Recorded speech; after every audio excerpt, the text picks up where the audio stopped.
കണ്ടോ, ഞാൻ കുഞ്ഞു കുട്ടിയായിരുന്നപ്പോ ഉടുത്തിരുന്ന ഉടുപ്പാണ്.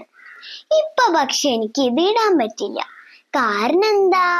നമ്മൾ വലുതാവണേനനുസരിച്ച് നമ്മുടെ ഉടുപ്പ് വലുതാവില്ല എന്നുള്ളതുകൊണ്ട് പഴയ ഉടുപ്പ് മാറ്റി നമ്മൾ പുതിയ ഉടുപ്പ് വാങ്ങും, അല്ലേ? എന്നാ നമ്മളെ പോലെ ഉടുപ്പ് മാറ്റണ ചില ഇത്തിരി കുഞ്ഞന്മാരുണ്ട്. അവരെ കുറിച്ചാണ് ഇന്ന് ഞാൻ പറയാൻ പോകുന്നത്.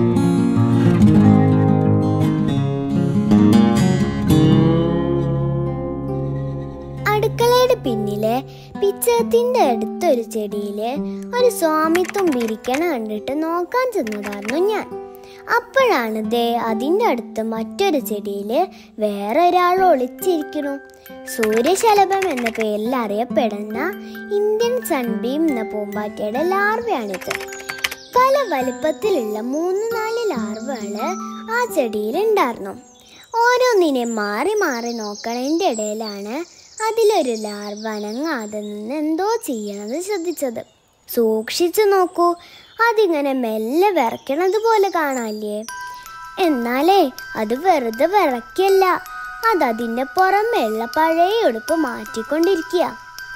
മോൾഡിങ് അല്ലെങ്കിൽ എഗ് ഡിസീസ് എന്നാണ് ഈ പരിപാടിക്ക് പറയണ പേര്. ഇത്തരം പ്രാണികളിലൊക്കെ ഉള്ളിലുള്ള ശരീരത്തിനെ രക്ഷിക്കാൻ പുറമെ ലേശം കട്ടിയുള്ളൊരു കവറിങ് ഉണ്ടാവും. എക്സോസ്കെലിട്ടൺ എന്നാണ് അതിനെ വിളിക്കണ പേര്. പ്രാണികൾ വലിപ്പം വെക്കണതിനനുസരിച്ച് പക്ഷേ ഈ എക്സോസ്കെലിട്ടണ് വലിപ്പം വെക്കില്ല. അപ്പോൾ അവരിടയ്ക്കിടയ്ക്ക് ആ പുറമെയുള്ള കവറിങ് ഇതുപോലെ പൊളിച്ചു കളയും.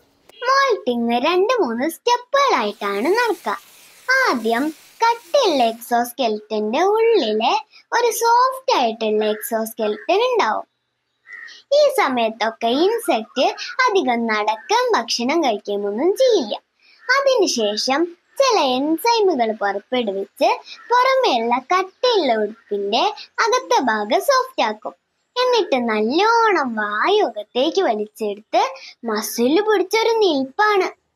അപ്പോ ആ പുറത്ത് കട്ടിയുള്ള എക്സോസ്കെലിറ്റൻ പതുക്കെ പൊട്ടും. എന്നിട്ട് ഈ കാണിക്കണ പോലെ ഇളകിയും വിറച്ചുമൊക്കെ മെല്ലെ പുറത്തു വരും. പുറത്തു വന്ന ലാർവയുടെ പുതിയ സോഫ്റ്റായ എക്സോസ്കെലിറ്റൻ കട്ടിയാവണതിന് മുമ്പ് ലാർവ കുറച്ചുകൂടി വലിപ്പം വയ്ക്കും. പൂമ്പാറ്റയുടെ കാര്യത്തിൽ ലാർവ പ്യൂപ്പയാവണതിന് മുമ്പ് ഇങ്ങനൊരു 4-5 തവണയൊക്കെ അതിൻ്റെ ഉടുപ്പ് മാറ്റും.